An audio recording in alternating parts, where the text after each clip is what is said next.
ให้ซื้อรถจักรเราไปหาเงินมีเงินก่อนไปเป็นรถเฮาว่านี่เข้าไปนะบ่ดันได้จะได้สิฟาดไว้แท้ข้างนี่ฮะไปมาหนทางโหดขนาดทุกคนเลยไปบ่ทันที่ไรเกิดเฮียละมาดูเต็มที่แล้วทางมื้อนี้สมควร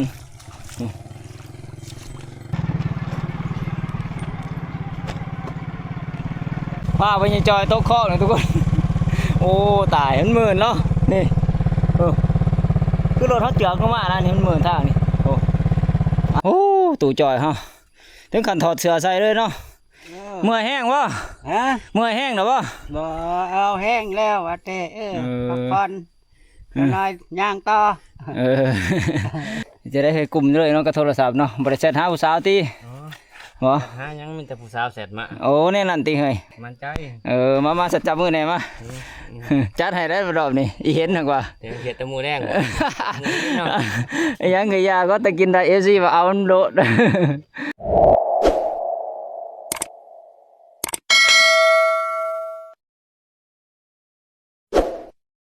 ยังพันใหญ่ด้วยกับทักทายสบายดี FC เบิร์ดสุภูทุกคนเนาะสวัสดีตอนเช้าทุกคนคือมื้อนี้หมู่เฮาก็สิเดินป่าคือเก่านะสิขึ้นภูเนาะไปกันมื้อนี้ก็ประมาณ 4-5 คนนี่แหละก็สิมีเฮาแล้วก็ผ่านท้องผ่านหม้องนะเปาๆแล้วก็พ่อใหญ่จอยทุกคนเลยมื้อนี้ก็สิออกสวยๆหน่อยนึงเนาะนี่ก็ประมาณ 9:00 กับ 10:00 นี่แหละเพราะว่าฝนก็ตกนะมื้อนี้ที่แรกว่าสิไปแต่เช้าเนาะเอาก็เด้อว่าสิบ่ได้ไปสำนักมื้อนี้ฝนมันกำลังเช้าบังหันก็เด้อนัดกันแบบไปเลยเนาะพอดีฝนมันหยุดอ่ะก็สิขี่รถจักรไปทุกคนเพราะว่ารถไถพันทองเพิ่นมีปัญหาหน่อยหนึ่งเนาะที่แรกเขาว่าสิเอานอกล้วยไปนะทุกคนไปปลูกอยู่เถียงนาหน่อยเนาะแต่ว่าบ่เอารถไถไปก็เด้อบ่เอาไปทุกคนมีแต่ว่ารอบหน้าพุ่นแหละบัดใดเฮาเอารถไถไปเฮาจังสิเอาขึ้นไปเนาะห่วยเตรียมพร้อมแล้วบ่เตรียมพร้อมหมดแล้วบ่แม่นมานอนท่าแต่หึงดอกบ่จักเป็นชั่วโมง2 ชั่วโมงแล้วมานอน2 ชั่วโมงนะโอ้ยเห็นว่าพ่อใหญ่จ้อยได้เนาะฝนนี่ก็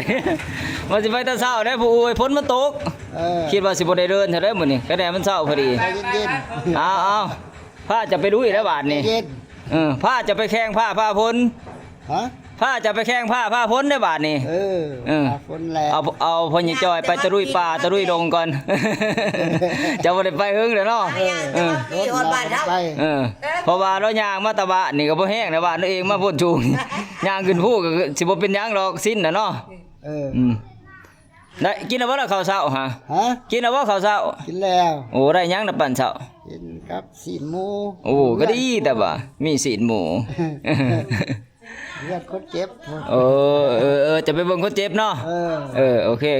เอาจะน้อยนึงจะขึ้นเนาะฟังเบิ่งแรงฝันดีอยู่บ่ล่ะฝันดีอยู่บ่พอคือจักหน่อยโอ้ยคือเนาะเอากะคักได้ความฝันน่ะตัดรอบก็มี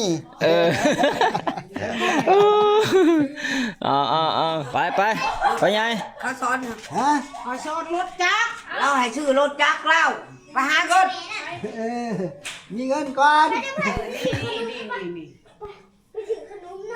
ไปเป็นรถเฮาว่านี่เข้าไปนะบ่ดันได้จะได้สิฟาดไว้แท้ข้างนี่ฮะไปมานี่ขี่รถเฮาพอผ่านท้องขี่ครับเบาๆนะเอาก็สอนพญาจ้อยทุกคนเลยมาผู้มาขึ้นรถไปแล้วบาดนี้มันช่วยละ10 โมงเดี๋ยวดิย่านพานมองของขึ้นบาดนี้ทุกคนเลยเจ้ารถไถไปทางก็ยากเติมนะใช้แต่ประทางบ้านเฮานี่มันสะดวกอยู่เนาะมันลาดปูนนะกระดอกไปนอกจากบ้านเฮาแล้วก็คือว่ายากสมควรทุกคนเลยแต่บางเทื่อทางยากเฮาก็สิบ่ได้ถ่ายเบิ่งทุกคนเพราะว่ามันลำบากนะการขี่รถเนาะทางมันมืดทุกคนเลยฝนตกแห้งมื้อนี้คันว่าเฮาเอารถไถไปก็สิแค่แน่อยู่หรอกเพราะว่ารถไถมันก็ขี่สะดวกเนาะแต่ว่าคือว่าแต่รถไถผ่านท้องเพิ่นก็มันมีปัญหาเฮาก็บ่ได้เอาไปทุกคนสิคอยเอารถจักรต่อไปนี่แหละมีแต่ว่าบัดหน้าบ่ได้จะสิเอารถไถไปเนาะ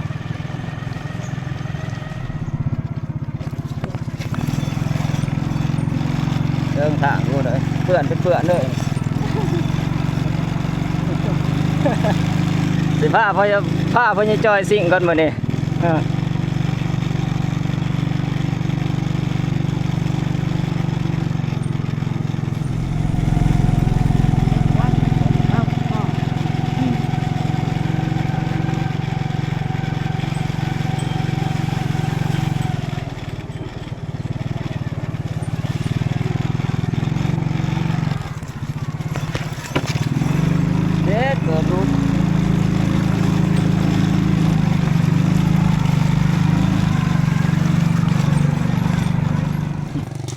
นทางโหดขนาดทุกคนเลยไปบ่ทันที่ไรเกิดเฮียละหมอดูเต็มที่แล้วทางมันนี่สมควรโอ้เกิดกับเฮียเพราะเกิด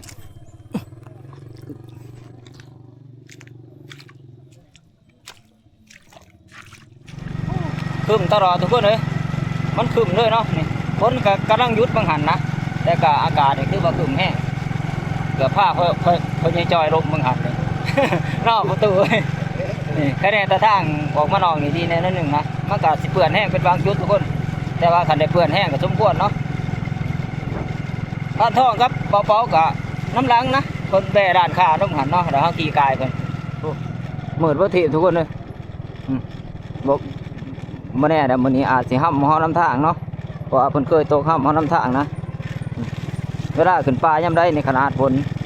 นี่ฝนทางกันนี่มาหอดหมองเปื้อนในระบาดนี่เนาะ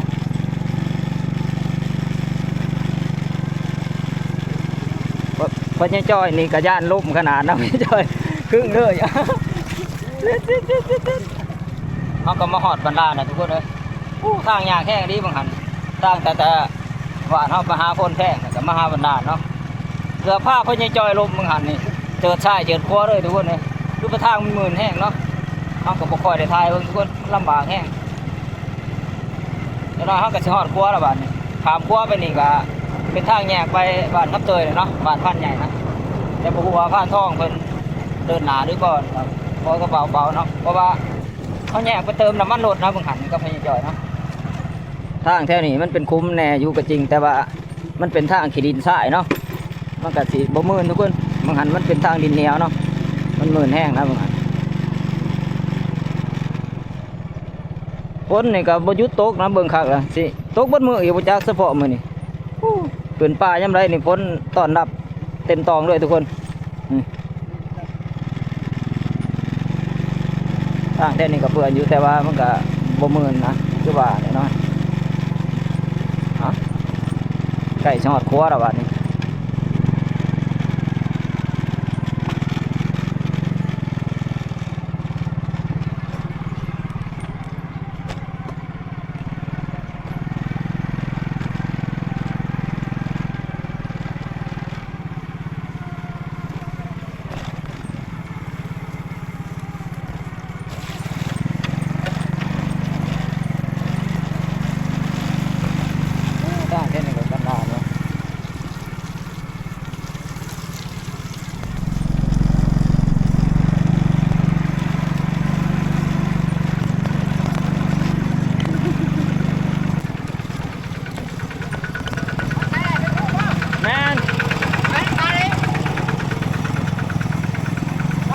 เขาหลบล่ะก็คือกันล่ะ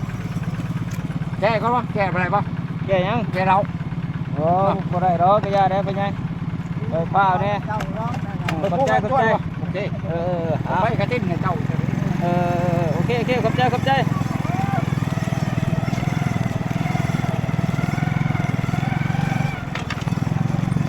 มาไปยังจอยโต๊ะข้อเลยทุกคน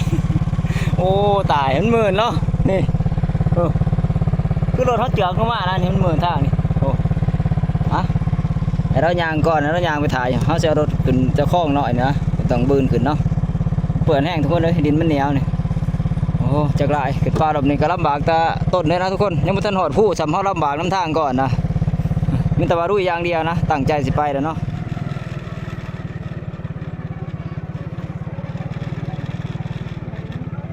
โอ้ทีมงานเขามาหอดเบิดอะมาหอดเทือนพันใหญ่เลยทุกคนสัวสิมาหอดเนาะคือว่าทางก็ลำบากแห้งคือเห็นแหละทุรักทุเลไปหลายเติบทุกคนเลยคือตอนนี้ก็11 โมงกว่าๆแล้วนะเอาเดินทางมานี่ก็ช่วง10 โมงเนาะก็ชั่วโมงกว่านะเดินทางมานี่เพราะว่าทางมันยากเนาะแต่ว่าถ้าทางมันสะดวกมันง่ายเขาก็บ่เกิน30 นาทีก็หอดนะสาปกติเนาะเอาพักผ่อนจังหน่อยหนึงทุกคน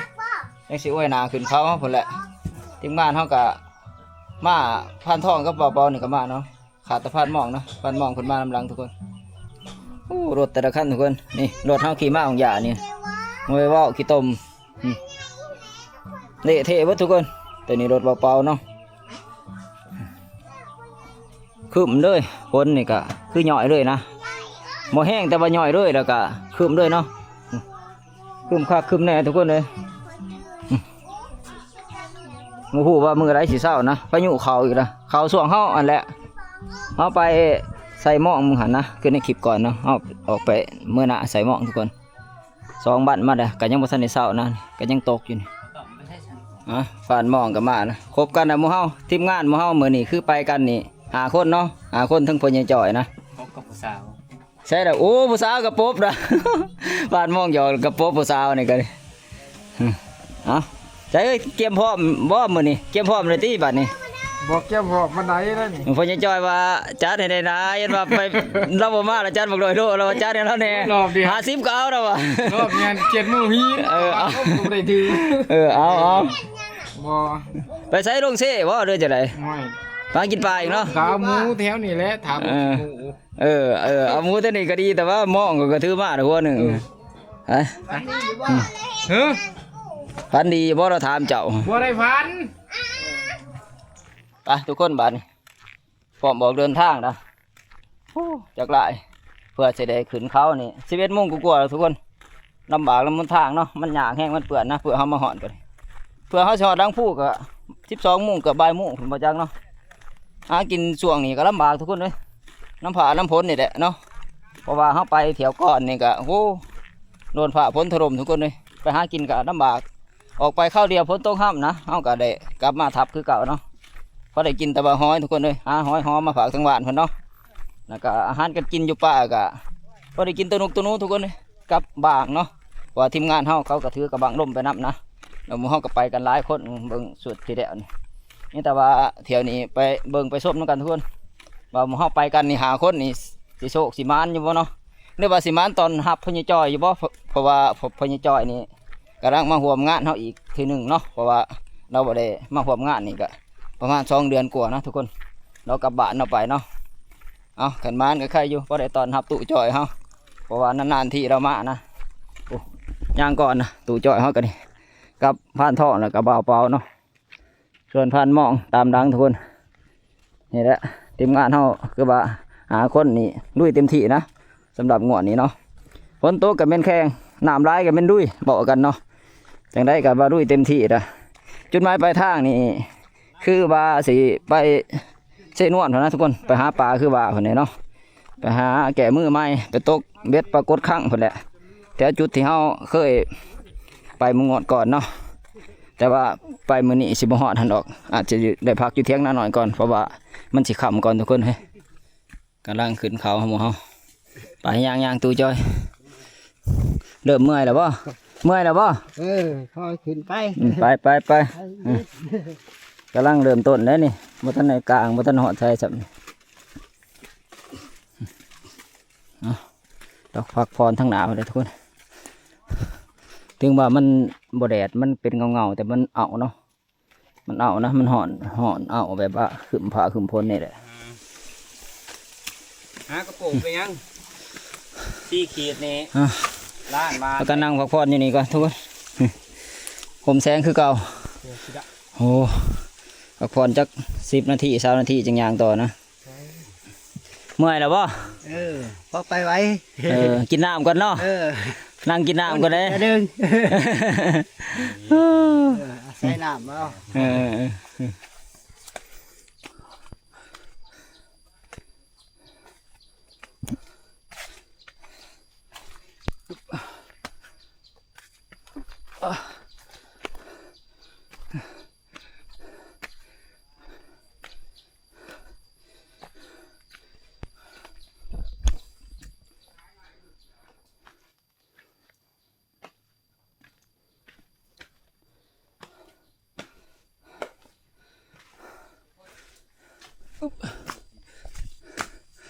โอ้ทีมงานเนาะหอดหลังผูไปเลยฮะจะพักกันนั่งพักผ่อนอยู่นี่แหละจังน้อยหนึ่งตอนนี้ก็ใกล้10 บ่ายโมงแล้วเนี่ยโอ้ตู่จอยฮะถึงขั้นถอดเสื้อใส่เลยเนาะเมื่อยแห้งวะ ฮะ เมื่อยแห้งหรอวะ บ่เอาแห้งแล้วว่าแต่พักผ่อนน้อยย่างต่อ 10 บ่ายโมงเลยนี่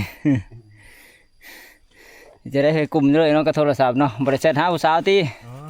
บ่ หายังมีแต่ผู้สาวแสดมา โอ้แน่นั่นติเฮ้ยอ๋อหมอนี่จังได๋เพื่อนรักครั้งเหลี่ยมโหดนี่จักนอกใจภรรยาแล้วบ่จัก เว้าเรื่องผู้สาวนี่บ่ทาแซดหา โอ้ มีแต่เขาแซดมา มั่นใจ มั่นใจ มาสัจจับมือแหน่มา จัดให้ได้รอบนี้อีเห็นหักว่า เดี๋ยวเฮ็ดแต่หมูแดง ไอ้ยังก็ยาก็ตะกินได้ FC ว่าเอามันโดด ไปทุกคนบัดนี้ เดินทางต่อบ่แหละมุ่งหน้าสู่เที่ยงนาหน่อยเฮาคือว่าตอนนี้ก็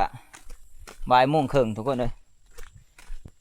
แดดนี่ก็บ่ค่อยแห้งปานใดมื้อนี้ถือว่ามันครึ้มนะมันแทบบ่แดดเลยเนาะเฮาย่างไปนี่ก็สิแค่แน่ก็สิบ่เมื่อยปานใดทุกคน ทีมงานเฮาย่างก่อนล่ะกับพญาจอยล่วงหน้าไปก่อนนะอากาศดีทุกคนเอ้ยมื้อนี้เป็นครึมฟ้าครึมฝนเนาะเพื่อเฮาสิไปฮอดเที่ยงนาหน่อยก็คือเว้าหั่นแหละสิช่วงแรงๆหั่นแหละทุกคน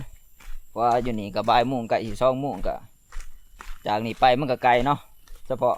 ไปฮอดเที่ยงนาหน่อยเฮาก็คือเว้าหั่นแหละพอดีช่วงค่ำๆทุกคนเอ้ยบางเทื่อทีมงานเฮาก็สิมีเวลาได้ออกไปรัดแดงเนาะเดี๋ยวว่าถ้าบ่ได้ออกไปรัดแดงก็ไปไต่ตาคือเก่าเลยทุกคนแค่ในมาเที่ยวนี่ก็คือว่าเนาะมีแม่ทัพใหญ่ไปนํคือพ่อใหญ่จอยเนาะก็สิให้เราอยู่ทัพคือว่าเนี่ยหมู่เฮาก็สิมีเวลาได้ออกหาครัวหากินได้เต็มที่แน่ก็อิงตามสภาพอากาศคือกันนะทุกคนเนาะว่าช่วงนี้ช่วงหน้าฝนนี่ย่านตัวเทิงนี่แหละคันฝนยุ่นลงมานี่เฮาก็ออกหากินยากลำบาก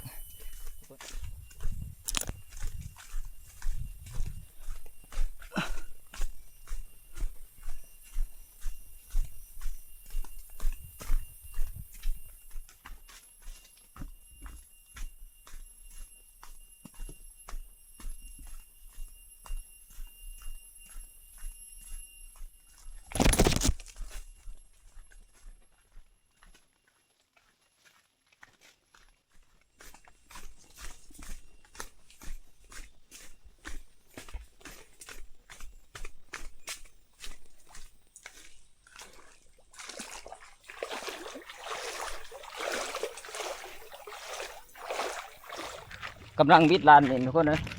ช่วงนี้ก็2 โมงกว่าแล้วนะค่ำพุ่นแหละคือว่าเพื่อสิฮอดทับก็ดิทีมงานเฮาย่างก่อนเพิ่นจะจอยก็ผ่านทองฮอดด้านมินเฮาก็สิมุ่งหน้าเขาโรงเรียนทุกคนเลยโรงตัวนี้ก็จะอันตรายหน่อยหนึงเนาะแม่งไออ่อนมันได้นะย่างก็คอยระบบระวังคอยเซฟตี้ตัวเองเพื่อนำทุกคนช่วงนี้หนาฝนนี่ มันเข้าตา จะหน่อยฝนตกแห้งนี่แห้งออกหลายได้เฉพาะแม่งไออ่อนนี่ตามบนทางนี่เห็นห้อยเห็นเพิ่นไต่ด้วยได้เนาะแต่บาฝนบ่ตกก็แค่แน่ก็สิบาทเห็นบาทบ่นะ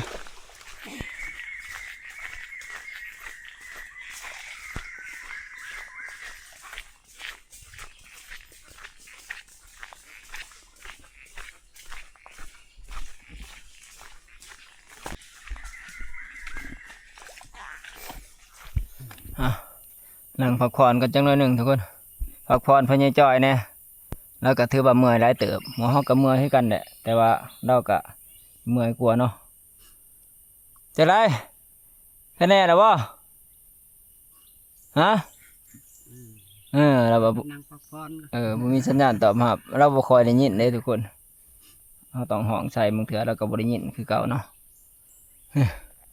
เริ่มแจ้งน้อยหนึ่งนะท้องฟ้าก็ดิเบิ่งหันคืบแห้งนะตอนยางมาใกล้ได้นี่เฮาก็นี่ลงไปนี่ก็แม่นนาหังเนาะห้องนาหังไปยางผู้โอ้ยมาอีกแล้วพ้นนี่ย่อยเลยเบิ่งหันบ่เศร้าฟ้าจะไปลุยหน้าพี่ละเนาะไปฟ้าเพิ่นสิจอยไปตะลุยป่าตะลุยปงคือเก่ามาหอดแม่น้ำสายโหดแล้วบัดนี้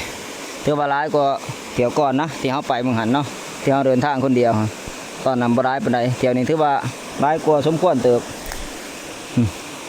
ก็สิพบไปได้อยู่หรอกทุกคนแต่มันก็แห้งก็คอยไปเนาะเพิ่นจะจอยก็เดินหน้าก่อนนะคือว่าร้ายเติบได้หนำ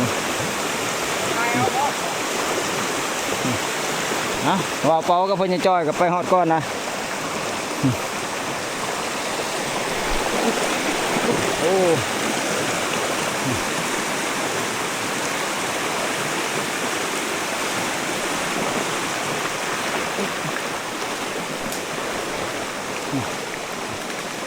ย่างก็คอยย่างทุกคนหินมันมืดเนาะต้องผืนน้ำนะเราต้องคอยซ้ำไปนะ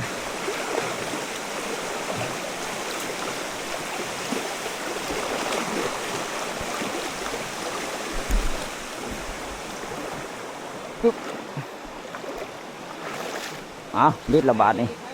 สะดวกนะ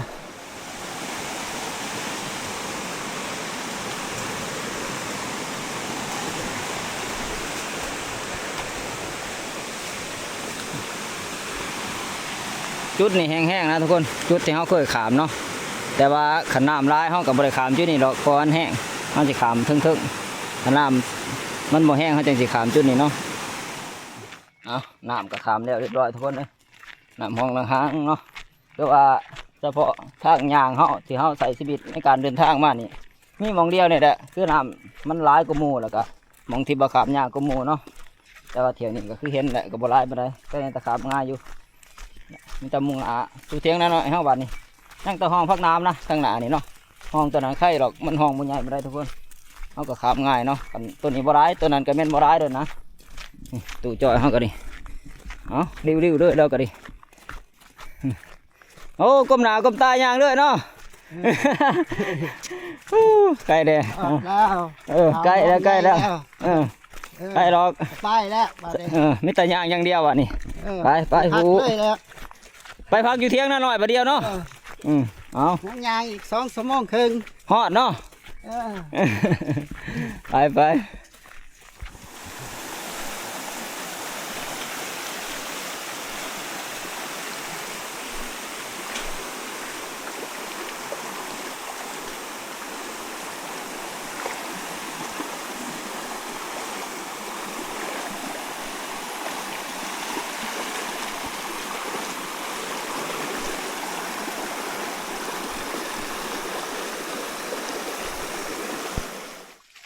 ล่อยไปแค่ก็ได้แล้วปิดปล่อยจะลงปิดครับได้ยินว่าเนี่ยขั้นมีกำลังการที่จะเรียน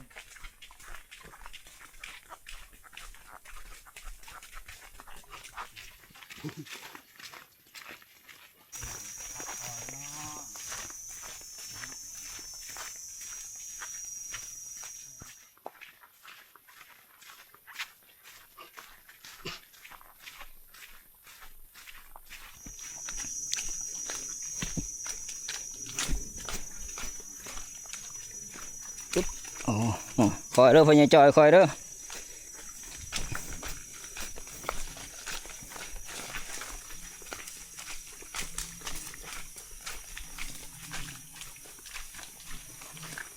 พ่อใหญ่จอยนี่ก็ย่างหันดีขนาดได้ผลไข่ละไก่ได้แล้วไก่สหอดทำเขาละบิดลงนี่ก็แม่นดานยุ่นเนาะแค่นี้คนมาห้ามน้ำทางยุบเจือนะทุกคนเลยเป็นขึ้นอยู่แต่มันกับบดไอโต๊กเนาะมาหอดดานยุ่นนะวันทุกคนเลย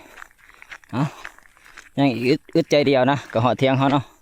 เพราะว่าจากนี้ไปก็บ่เกิน1 กิโลนะ1 กิโลกว่าๆนี่เนาะตอนนี้ก็ถือว่าคำเติบเลยแหละไก่4 โมงแล้วทุกคนพ่อใหญ่จอยเขาก็จอดเป็นจอดด้วยบ้านนี่ไก่สิหอดทับเท่าไรแห้งเขียวเพิ่นว่าผ่าหอดไว้ผ่าพักผ่อนเพิ่นนะส่วนพันมองเราพยายามกับรักแล้วนะทีมงานหอยยางน้ำดังเนาะหอยยางก่อนก็พ่อใหญ่จอย2 คนยางพ่อใหญ่ยางสิหอดเลยแหละยังอีกบ่ครึ่งกิโลก็หอดนะ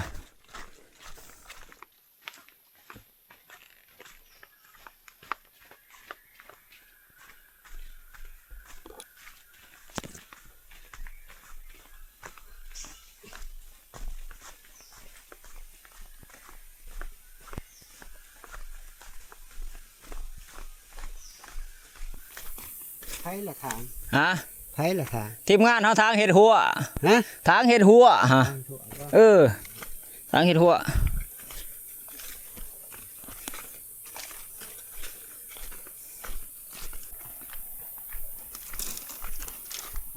คอยได้ผู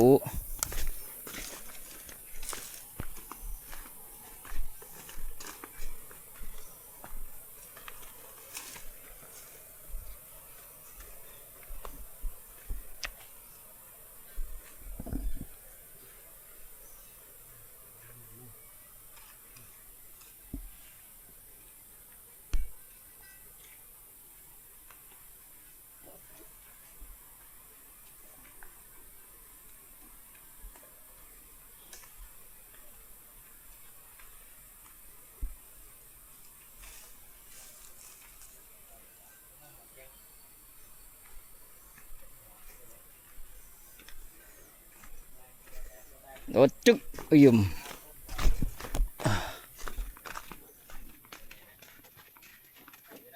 ไปบาดนี่เอาเทียกนาหน่อยแล้วเอาบาดสบายแล้วบาดนี้เอาไปไง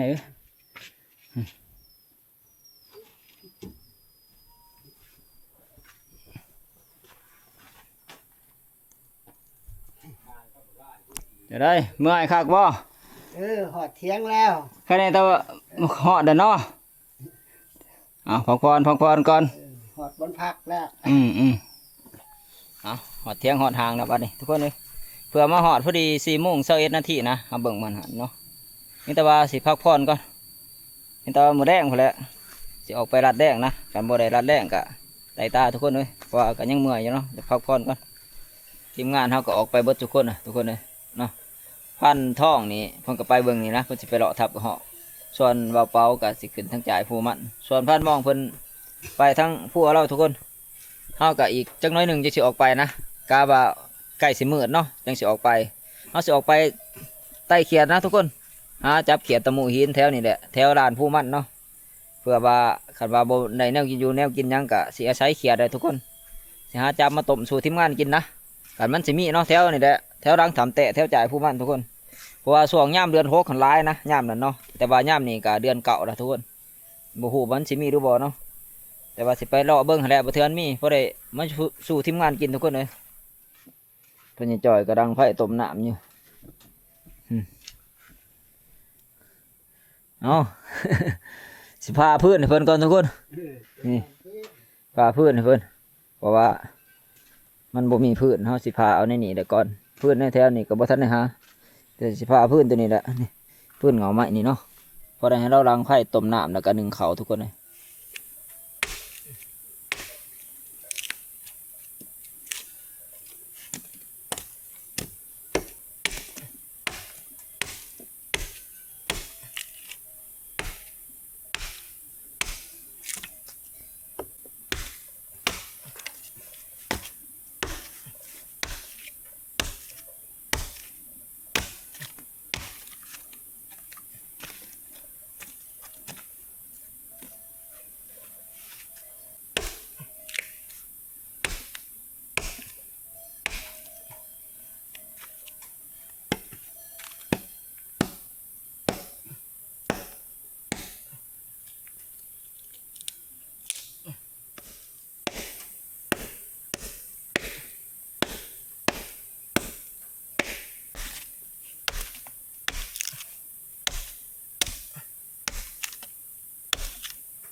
หาตัดฟืนก่อนทุกคนฟืนก็พายากเนาะไม้มันหยาบแห้งนะหาตัดเอาฟืนเท่านี้เดี๋ยวบันน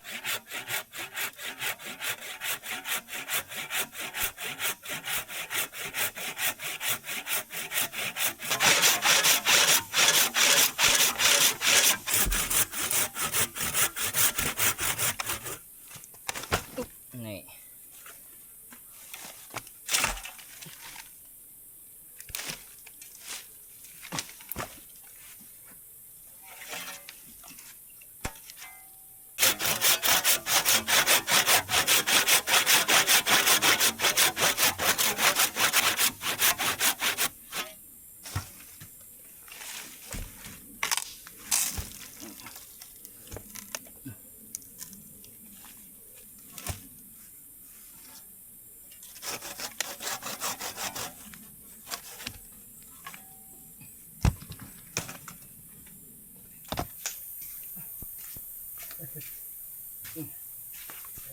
ไปดีเนาะพ่อใหญ่เนาะ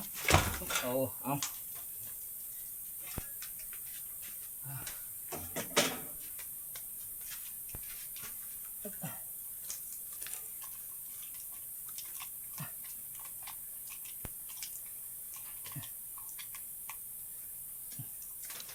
คำคักเลยทุกคนมานี่กินกาแฟก่อนจังหน่อยหนึ่งเนาะเดี๋ยวไปหาไต่เขียดนะทีมงานเขากะที่ไปรัดแดงกับมาน้ำนะเป่ากับมาพานทองเพิ่นกับมานะแต่สิพากันไปเลาะไต่เขียดก่อนขาดตะพานมองเนาะเราขึ้นแถวจ่ายเรานะเราบ่ทันมาฝนก็ตกทุกคนเลยยังหย่อยอยู่โอ้ จะได้น้ำฝนนะมายำได้ก็มีแต่ฝนตอนหับตลอดเนาะแต่ว่าแนวอยู่แนวกินก็บ่มีแหละสิไปหาจับเบิ่งเขียนนะครับมันสิมีทุกคนสิมาเฮ็ดแต่งอยู่พวกกินเนาะให้พ่อใหญ่จอยแล้วถ่ายอยู่ทับนะหม้อกับสิพากันออกไปไต่เขียดก่อน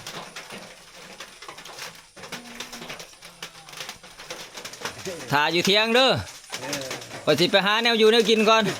หารอจับเขียดได้แล้วมันพาลงพ้นตกล่ะมันจะได้สิหาเขียดมากินก่อนเนาะถ่ายอยู่นี่แหละไปก็ล้นเติมพันแล้วเพราะว่า ไปบ่ได้ แถวจ่ายผู้มั่นพอได้มุขคนสิไปทุกคนบ้านนี้พอได้หารอตาจับเขียดมันก่อนขึ้นแดกนี่ก็ยังเมื่อยอยู่นะสำหรับทีมงานเนาะก็ดีนี่แต่ว่าสิหาตัวนี้ได้ไปก่อนฝนก็ตกทุกคนนะยังไม่ทันเช้านี่ก็ว่าแห้งเติมนะตกก็ดีและมุ่งหน้าสู้จ่ายผู้มั่นพอได้ทุกคนใกล้เติมนะจากเที่ยงนาหน่อยเข้าไปเนาะประมาณดักกลัวๆนะนี่กำลังไหลตัวแดกทุกคนมันกระถางเลยทุกคนเลยนี่พานมองคนจัดมานะหน่อไม้ได้พร้อมเนาะเป็นลงมานะ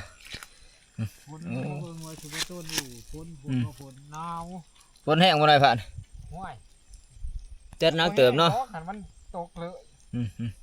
ตัวใหญ่เติมนะทุกคน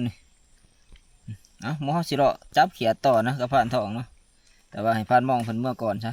เพิ่นได้แนวกินมาเพิ่นกระเปียกแน่นี่โอ้ตัวใหญ่คักขนาดทุกคนเนาะมาได้2ตัวเลยนะในถุงตัวนี้เป็นตัวที่3เนาะมีแต่ตัวแม่ทุกคนเลยใหญ่คักอันนี้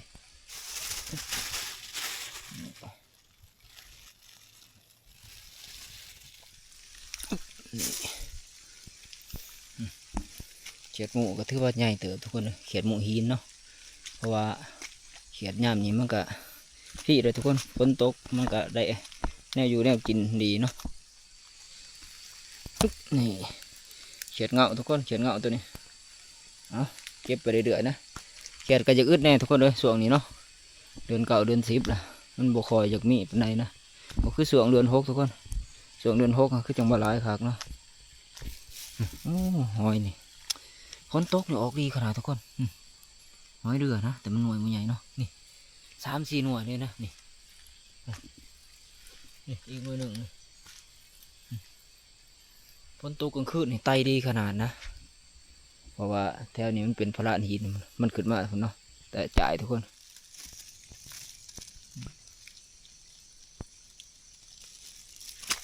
นี่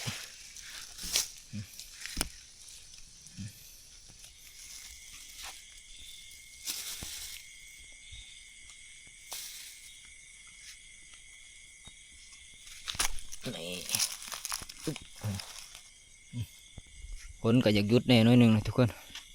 เขียดนี่ก็บ่ค่อยมีคือบ่าเนาะมีก็อยากแห่ได้เติบนะฝนนี่ก็เลย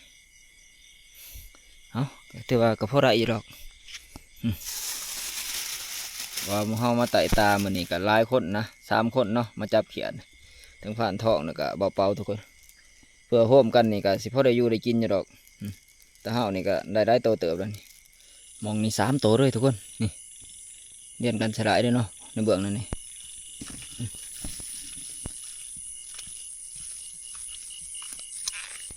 นี่ตัวหนึ่ง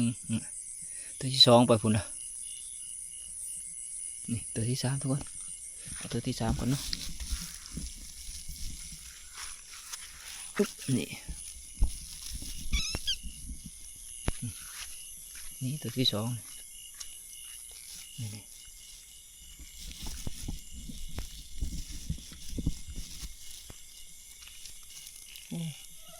เขาป่าละได้2 ตัวทุกคนตัวนี้มันก็ซ่อมถากินเขียดอยู่เลยทุกคนนี่เห็นไหมทุกคนงูปลาทุกคนงูปลาหวานเขาเอิญงูปลาเนาะแต่บุหัวพังไทยเพิ่นเอิญยังนั่นบุหัวเพิ่นเอิญงูยังเนาะตัวบุใหญ่เพิ่นได้นั่นนี่กระดูกมันเนาะมันดีอยู่ในบ่อน้ำนี่คอยซ่อมกินเขียดหน่อยด้วยว่าดูเขียดนั่นนี่ตัวนี้ใหญ่คักอันนี้ทุกคนเลยถือว่าใหญ่ชุดนะสำหรับที่เขาได้มาแต่ละตัวนี่ถือว่าหน่อยกว่าตัวนี้เนาะใหญ่คักทุกคน เขียดแม่ไข่นะนี่โอ้ไข่เต็มท้องเลยเห็ดเปะเลยทุกคนเขียดกันเงี้ยงเดียวเรียบร้อยเบิดทุกคนนี่หลายๆเติมนะเนาะสำหรับเฮาผู้เดียวนี่ก็หลายเติมนะทีมงานเฮาก็คือสิหลายพอสมควรเนาะแต่ละคนเพราะว่าพวกเฮามาเงี้ยงอยู่จ่ายผู้มั่นนี่ก็เฮาตีหน้ากระดานออกเลยนะ3 คนเนาะแบ่งกันไปเฮาอยู่กลางนะบ่เปาอยู่ของหนึ่งพันทองอยู่ของหนึ่งนี่สำหรับเฮาผู้เดียวก็ถือว่าสมควรเติมนี่เอาเพื่อไปร่วมกับทีมงานเฮาก็คือสิได้หลายพอสมควรเนาะแต่ว่าตัวนี้ก็คิดว่าสิเอาไปเป็นอาหารแดกนะที่แดกเนาะพอดีผ่านมองมาพอดีนะทุกคนพอเพิ่นนำทางเนาะเพิ่นมานกระทางมาทุกคนตัวใหญ่เติบเนาะกับหน่อไม้ไร่นะเพิ่นเอามาเพิ่นว่าสิเพิ่นสิเฮ็ดกินถาเนาะเพิ่นเมื่อก่อนนะเพิ่นว่าเพิ่นสิแกงถาของเฮานะเอาเป็นว่านั่นแหละช่วยนากับทับไปหาเพิ่นแหละเพิ่นอยู่ทับกับเพิ่นยายจ่อยเนาะตอนนี้ก็ถือว่าเลิกเติบเลยทุกคนฝนนี่ก็ยังไปปล่อยหน่อยหนึงนะคือว่าบริเวณดังอันนี้จ่ายผู้มัดนี่หมู่เฮาก็ไต่เบิดนะเกียดเนาะถือว่าก็ได้พอสมควรคือว่าเนี่ยเนาะสมทุกคนเลยผักออกแบบเนาะเอาไปเฮ็ดสมนะนี่คือว่าเพิ่นนี้เป็นประเภทแบบว่าใส่ต้มใส่แกงนี่คือว่าคักทุกคนเลยเอาไปเฮ็ดสมเกี่ยวกับการต้มหรือว่าแกงว่าสิเป็นนกหนูปูปีกนะปูปลาหน้าหนามเขียดกบกับเมนใส่ตัวนี้แหละนี่ถือว่าได้เรื่องเพราะว่ามันก็บ่ได้สมแห้งทุกคนสมพอดีพองามนะนี่นะครับบ่ค่อยมีนะแถวนี้เนาะคือในแถวเขตบริเวณผู้เอาเราผู้มันนี่ก็มีแต่จุดเดียวเลยทุกคนหลายคักนะมันอยู่ในป่านี่เนาะป่าต้นกระบองเพชรป่าทุกคนมาเหาะทับระบาดนี่โอ้เห็ดยังพ่อใหญ่เห็ดยังต้มหน่อไม้บ่โอ้นี่ดิพ่อใหญ่จอยเป็นต้มหน่อไม้ถ่าอ่ะวันนี้ก่อนของสิ่งฮะซ้ำสกินพักออกแบบก็ดิทีมงานกับบัทันมานะย่างน้ำล้างเนาะบ่อเป่ากับผ่านทองโอ้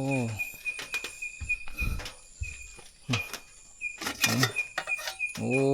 เรียบร้อยฟันมองพันแกงถ่ายแล้วกระถางโอ้หลายเติบทุกคนเพราะมันตัวใหญ่เนาะสิมึงก่อน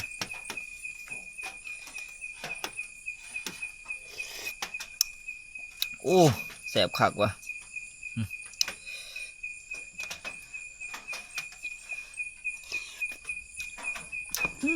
ในเรื่องนี้นี่แต่ว่าถาทีมงานทำมาก่อนจะได้กินข้าวพร้อมกันเลยเนาะผู้พันยางน้ำหลังนี่เกียดเงาไตมากบางหันทุกคนได้เติบเนาะตัวใหญ่นี่ก็ได้นะนี่แต่ว่าแม่ไข่นี่ก็ได้เอานั่นแหละถ่ายร่วมกันกับของทีมงานเขาผลมาน้ำหลังเนาะทีมงานเขาก็มาครบกันเบิดละบาทนี่เบาเป่ากับมาแล้วเนาะนี่ผลงานของเรา3 คนโอ้หลายคักทุกคนเลยนี่เนาะก็ได้อยู่ได้กินอยู่ดอกสิต้มชั่วกินมื้ออื่นเช้านี่เนาะนี่เกียดแม่ไข่ก็หลายทุกคนเลยอ่ะมีแต่สีหาจัดแจงกินข้าวกับบ้านนี่เลิกเลยดิมาFC บ้านนี่กินข้าวน้ำกันกินข้าวแดงนะแกงกระถางฟันมองผลแกงแซ่บข้าวอยู่ทุกคนแกงเชือกอีหุ่มเนาะมาแถวแรกก็ถือว่าอาหารดีเติบแล้วนี่ได้กระถางพอดีแถวนี้ก็บ่หลายคนนะแถวนี้เนาะ5 คนสำหรับทีมงานเราพิเศษแน่ก็คือพญจอยแล้วก็ร่างมารวมทีมอีกครั้งนะหลังจากห่างหายจากวงการนี่ก็ถือว่าโดนเติมเนาะ2 เดือนก็กลัวมันแหละ เอาไม้ทางยานลงข้าง โอ้ เด้ นี่ขากันทุกคนขาดีเนาะ มันหวาน ผมบานขาดอยู่ มาเช็คแขวนะ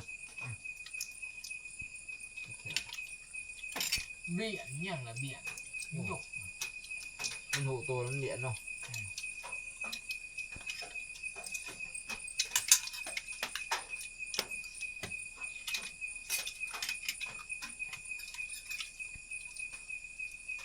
ตายหรอก แก้วอะไร ก็ยังห่างโอ้ปลุก มองโปะเด้อ มองโป่มองซองเอา เอา เนื้อใส่จัก3คืน วะ วะ เสียวมองโปะ มองจัก10หัว20หัว หัว เอาประยุกต์เป็นเมื่อเนาะ ไว้ใส่น้ำแกงหวานเท่านั้น เห็นบ่เอาใส่บางปีที่แล้วประยุกต์นี่ตัวใหญ่ๆ แกงหอกเอาเอาหอกเอาปู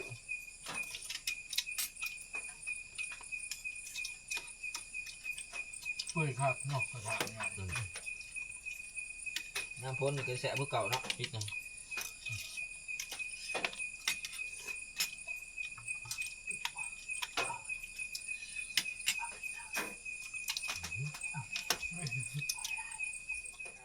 กินข้าวกินน้ำแล้วเฮาก็สิพังเบิ่งผลก่อนนะทุกคนฟังเบิ่งอาการมันก่อนเนาะว่าเพิ่นสิตกแห้งหรือว่าเพิ่นสิหยุดนะตอนนี้ก็ยังไปปล่อยน้อยหนึ่งคือตอนนี้ก็เลิกแล้วเนาะประมาณ4 ทุ่มหรือว่า10 โมงกว่าๆนะบางเทื่อก็อาจจะบ่ได้ออกไปใต้ตาดอกทุกคนก็พังเบิ่งพุ่นแหละช่วงรัดเช้านะบางเทื่อเนาะออกรัดเช้าหรือว่ามื้อเช้าพุ่นแหละมีแต่ว่าสำหรับคลิปนี้เฮาสิวิดไว้เพียงเท่านี้ทุกคนเลยพบกันใหม่คลิปหน้าเนาะแต่ว่าก่อนอื่นหมดก็ขอขอบใจนะ FC เบิดทุกผู้ทุกคนเนาะที่เข้ามาติดตามนะครับชมคลิปของเราแต่ต้นจนจบคือเก่าทุกคนเนาะสุดท้ายก็อย่าลืมฝากกดไลค์กดแชร์นะ2 บ่าวกงคนหากินคือเก่าทุกคน